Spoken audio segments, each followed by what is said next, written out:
Hey everyone, welcome back to Corporate Decoder, the place where we decode the confusing language of corporate filings to find the juicy bits. Today we're diving into a rather interesting report from Hertz, and let's just say it involves a significant chunk of change coming their way. If you like your financial breakdowns straight to the point and want to know what actually matters, make sure you're subscribed. And don't forget to join our Discord community for more real-time insights. The link is down in the description. So, what we have here is a current report, essentially an update that companies file when something important happens. And for Hertz, the big news landed on the 23rd of September, 2025. The main point of this filing is that Hertz received a notice about a settlement in a lawsuit called the In Re Automotive Parts Antitrust Litigation.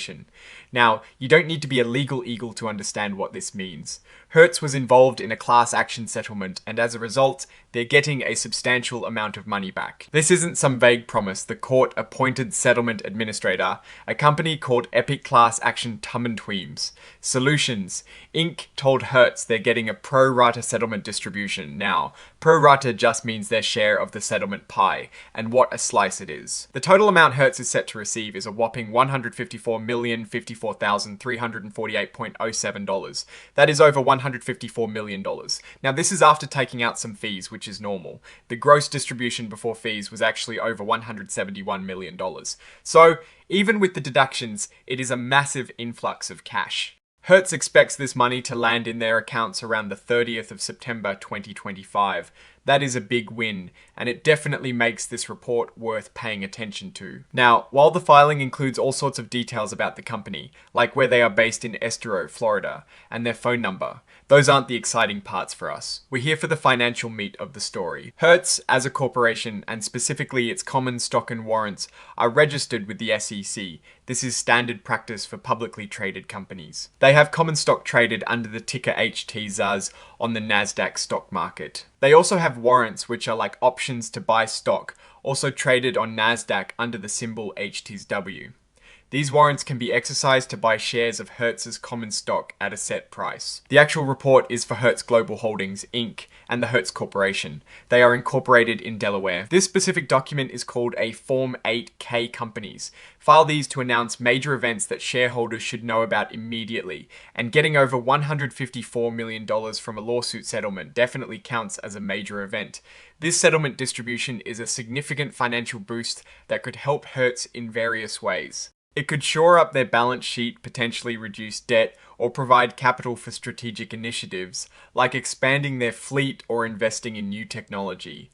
In the world of corporate finance, such a large, unexpected inflow of cash is like finding a treasure chest. Warren Buffett himself would tell you that companies that can generate strong cash flow, whether from operations or fortunate circumstances like this settlement, are often the most robust.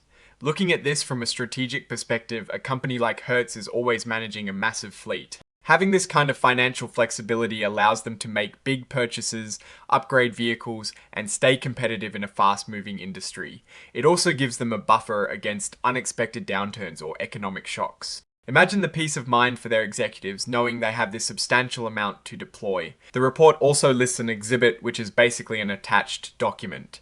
In this case, the cover page interactive data file. This is mostly for electronic filing purposes on the SEC's EDGAR system. Finally, at the end, we have the signatures. This is where the authorized officers of the company sign off, confirming that the information in the report is accurate to the best of their knowledge.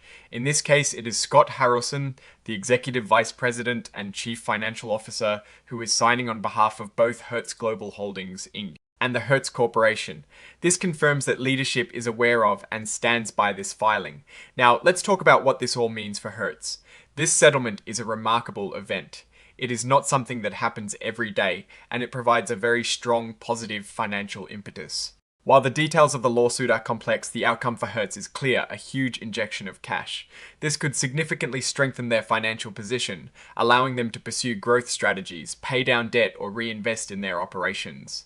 We will be keeping a close eye on how they deploy these funds. A company with solid financial footing and strong cash generation, whether from its core business or through fortunate external events like this, is generally a healthier company. So those are the key takeaways from this Hertz filing. What is your take on this massive settlement and what it signals for Hertz's future? Share your thoughts in the comments below. If you found this breakdown helpful, please hit that like button, it really helps us out. And if you want more deep dives into corporate filings, make sure you subscribe. Don't forget to check out the Discord link in the description for more discussions. Thanks for watching, and we'll see you in the next video.